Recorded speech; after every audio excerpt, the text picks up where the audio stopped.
listening to Two Babies in a Business, a podcast about business, marketing, growth strategy, staff, clients, babies, and marriage. I'm Christina. This is Peter. We're founders and leaders of CIPR Communications, and we're continuing our conversation about hiring in-house versus hiring a marketing agency. Yeah, one day I hope to talk about babies and marriage. No, I'm just kidding, but I'm sure we will. They're fun. So really today I will say in the car yesterday, we were talking about work. I think we were talking about a client in the car. We were headed to Boston Pizza with the kids, and Bartek definitely was like, "Mommy, Daddy, be quiet. Don't talk about work." So yeah, there you go. Your kids help keep you balanced. Yeah. Now, today we're talking about, kind of assessing your current in-house resources. This one is a really interesting topic to me because I'm going to start off by saying the following. You will not succeed if you hire a marketing or communications agency if you don't dedicate some in-house resources to work with that marketing and communications agency. Something I think that some, especially smaller businesses or businesses that haven't sort of been around as long, don't necessarily realize is that, like, we can't work on making our business great in a situation where we don't have any access to talk to you and work with you. Like it's a collaborative approach. It's not like, okay, I've hired you, go. That actually I think is kind of a misconception. And it used to be, I think probably a lot of people watch things like Mad Men, and it's like, it's just like, okay, you go and reach out to 3 agencies and they come to you with their brilliant ideas on how they're going to make you awesome. And it's like, that may be the way things used to be. It probably wasn't a very good way to do things. Working with an agency is a collaborative, iterative approach where, collectively you come to the best approach because you know your business and you know your clients better than we do. I love that you used a Mad Men example, but you've never seen Mad Men. It's actually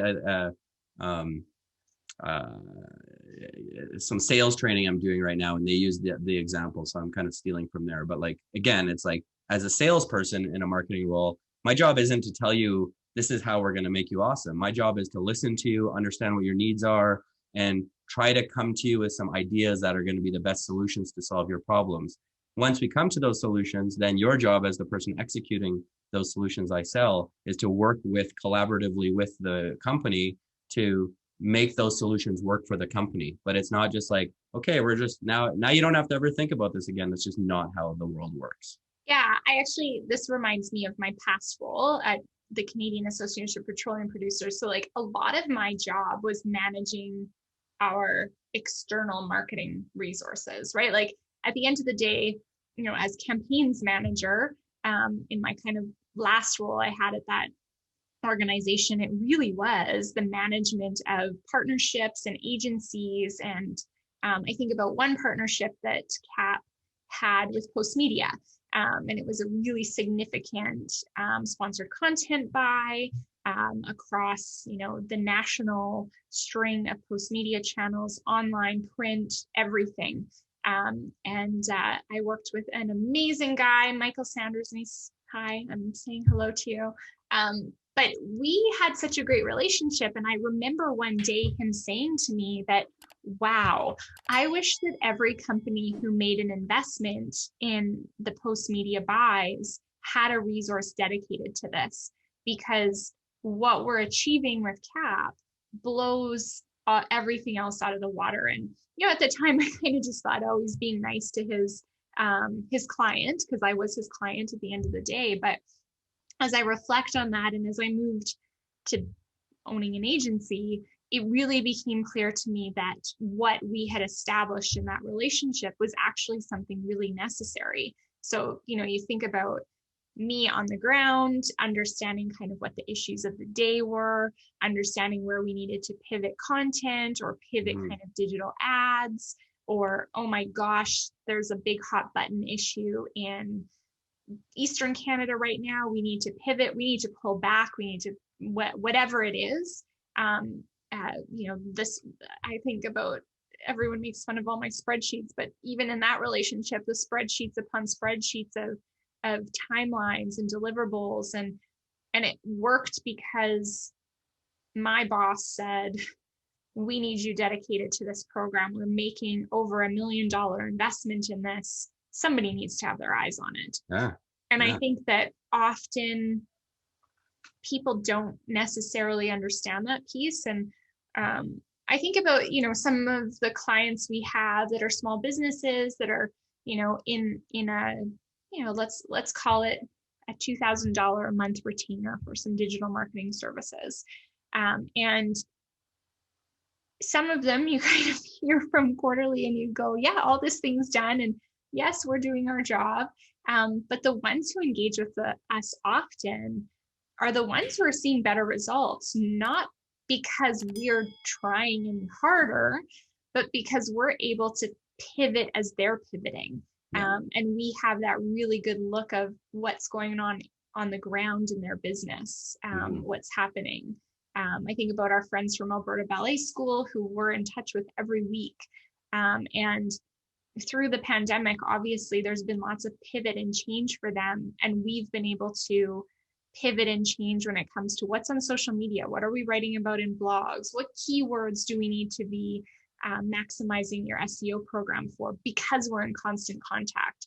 Whereas some of the other clients that we don't hear from as often, yeah, we're still seeing great results on a very similar program, but had we heard from them more, I think we would have been able to do more and get more attention that way.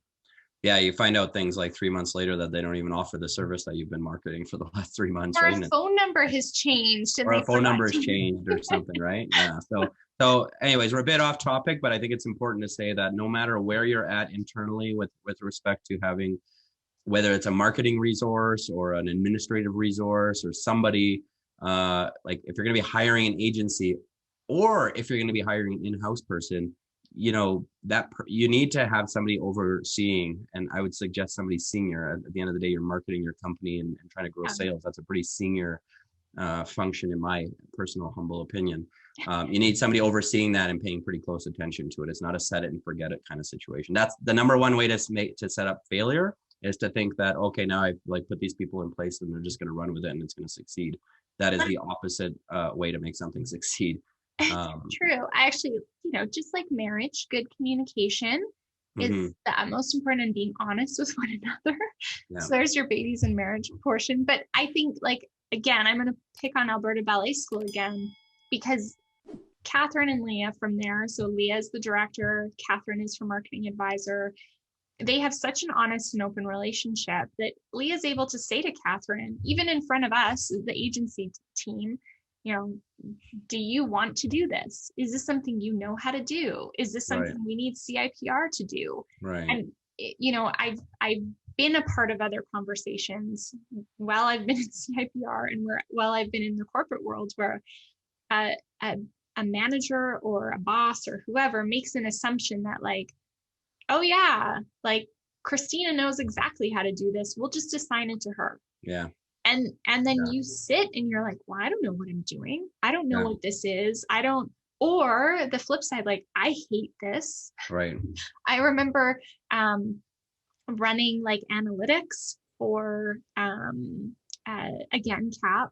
And that was something that I delegated to one of my team members, and having a conversation with her after. And it's she hated that. Yeah. It was a task that should have taken her a couple hours every month, and it was taking her upwards of a week. Yeah. And so by having an honest conversation with her, I was able to assign it to someone else, and he loved it. He made a game out of it. He had a time that he had to beat every single time in terms of running analytics. But I think when you're thinking about what are your current in-house resources, don't just look at the job titles and what you think they're doing. I think don't assume that they can just do anything because it says marketing in their title, right? It's not or graphic design, right? We have clients with incredible graphic designers in-house, but they will be the first to tell you that we are not creative directors. We don't develop campaigns. We don't, right? So it's understanding who are your tacticians in-house? What are their skill sets, and what do they like to? Because the end of the day, you want to be a fair boss. Yeah, no, for sure. And the marketing and communications functions are just getting more complex. And so like the thought that you can hire a person, they're going to handle every need that you have is just not realistic at all. And so again, I think the main point of the main takeaway from today's episode is when you're thinking about, you know, where you're at with your internal resources is like have a lot of honest, open conversations with your internal resources. You know, and again, just because it says they're the marketing manager or whatever, don't assume that they have capacity to do it all, because it does take a lot of time to do a lot of these things, that they have an interest in doing a lot of things, because the last thing you want to do is just keep burning out marketing managers because you keep assigning them stuff that they're not good at or they don't want to do or they don't know how to do, and setting them up for failure. And then they leave because they're frustrated because nobody's listening to them. And frankly, what I'll say is my experience is a lot of people that work in marketing functions in sort of a junior to mid-level role welcome hiring an agency and bringing an agency in, because they see that as an opportunity to learn. And they see that as an opportunity of like, oh man, there's going to be somebody that really understands what I do every day that can help lead me and help provide me direction and help me set me up for success, right? So, you know, sometimes you might even think about like if you have this really excellent in-house resource and they're doing a lot of great things for you, you know, an agency might be able to supplement what they're doing, but also help them grow into a better resource in-house, right? So, you know, it's really, I think you need to be as honest and transparent as possible. And I'm going to say this to a lot of business. This is specifically to business owners, people who are, you know, call it 50 plus age wise, because I have a lot of these conversations with a lot of people who have run a business for a long time and they're really good at being a sheet metal worker or really good at being an engineer or whatever it is. Yeah. And they're intimidated and afraid to admit that, you know, marketing and websites and social media aren't something they're good at. And I think it's really important to be honest with an agency on that and with your staff on that. It's not a weakness. This stuff is complicated and it's getting more complicated. And I think coming to the table with honesty about that helps the agency help you or helps your staff help you. And I think it's critical. Like we have a question in our onboarding survey inspired by this very topic of like, how tech savvy would you rate yourself? And we make people give themselves a rating 1 out of 10. We make them justify the answer. But like I have been on website projects with clients where we have had a client, you were like, you know, 50 plus. Oh yeah, I know exactly how to do a website. I built websites before. This is no problem, whatever. And so for me, as someone who's project managing that website, I'm making an assumption you get it. And all of a sudden you've set us both up to fail because I'm doing things that you don't understand. I'm not explaining myself fully because I think you do understand. And then I have examples on the flip side where, you know, a client comes to the table and says, I have never been a part of a website redevelopment project in my life. Yeah. And I actually love those because again, I love to be able to teach through that process and make it this really like seamless and not painful. And when everyone comes to the table without those, I guess, preconceptions, it makes it more pleasant. And hey, maybe you do have someone in-house that's a pro at website development and that website project's going to be easy. But to your point, I think it's a really like be honest about it and make sure your team is. Yeah. And have a lot of in-house conversations, because again, we talked in the last episode about that fine grind in mind. You know, maybe you go and you do an assessment of your entire staff and you're like, oh, this person over here that's in this department isn't necessarily as busy as everybody else, and there might be some capacity there. You might find out that that person on the side is a active blogger or active, you know what I mean? Like people have hobbies and things they do that might shock you and surprise you, and they might have skills that have nothing to do with their job, but they might be great at helping a website project get underway because they have their own blog and they've written, you know, they've grown their presence over the last 10 years because they're interested in cooking, whatever. Right. So, you know, like just get out there and have those conversations in house and really understand where people are at, where people's comfort level is. You know, I think set up for success as opposed to assume and end up setting up for failure. I think if you think, how can we set this up for success as much as possible and ask as many questions as possible of your in-house staff and then of potential agencies that you might be hiring, then I think you're going to set yourself up for a really good fit and a really good project and really good success. So what are like your top 3 questions if you were a marketing manager? What would you be asking your team in this exercise? So let's just say it's like a new website project. So my number one question would be, how's everybody's capacity doing? Right. We're potentially thinking of bringing on some additional work. Where's everybody at from a capacity perspective? The next question I'd ask is, who here has experience in project managing websites, and can we talk about what that experience is? And one thing I'll say is that there's probably a lot of eager people trying to please. And so ask your questions and ask for examples, because just asking whether you have experience building a website, it might have been somebody who was on a website team that was very peripheral and they just wrote some content or something like that. Right. And they might be, so ask specifically what that experience was, what role they played in the project, and how, and what were their impressions and what did they learn. Right. That'd be kind of number 2 question. And the number 3 question I think would ask is, do you like working on this kind of stuff? Like, is this what you want to do? Because again, it's like marketing is a very broad sector with a lot of different things that a person could like doing. Right.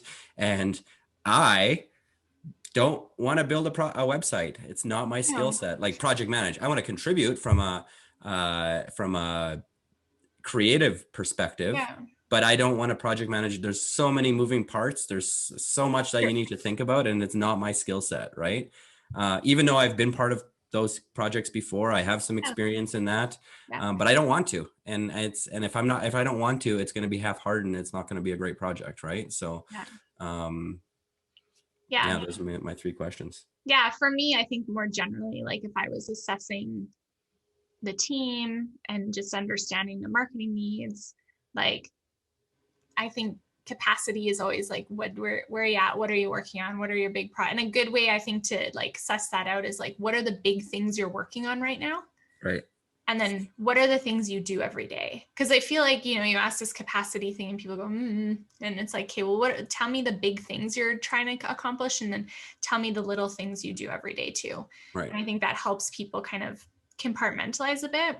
Think through. I think the other thing too is like have them dream a little bit, right? Like, what would you love to be doing? Like if you could add something to your plate, because if it's something you love doing, you will always add it to your plate and you will find time for it. So it's like, are there things that you love doing that you're not doing? And to your point about examples, like give me examples, tell me what that looks like, because someone may say, oh, well, I love project managing, and the example they give could really have nothing to do with project management, but the way they see it, it is project managing. Right. And then I think the last one would be like, if you could have a place where someone would help you, like, where would you take help? Right? Like if I could offer you help with anything, like what is the one thing you would say, I need help with this? And I think, again, that's a way to get around asking your employee or your teammate, what do you hate? Right. Right. Because like, I don't necessarily know if someone's going to say, well, I hate doing this part of my job, but that like, hey, if you could have some help, where would you take it? I think is important. And now you have your big list of kind of what people are doing, what people love doing, and what people really wish they weren't. Yeah. And that could help you then determine how to fill those gaps, right? Yeah. Exactly. And then actually that's a great segue to the next episode. So next time we're talking about identifying your gaps. So there you go. Nice. All right. Well, please like, comment, and share if you're enjoying the podcast. We really appreciate it.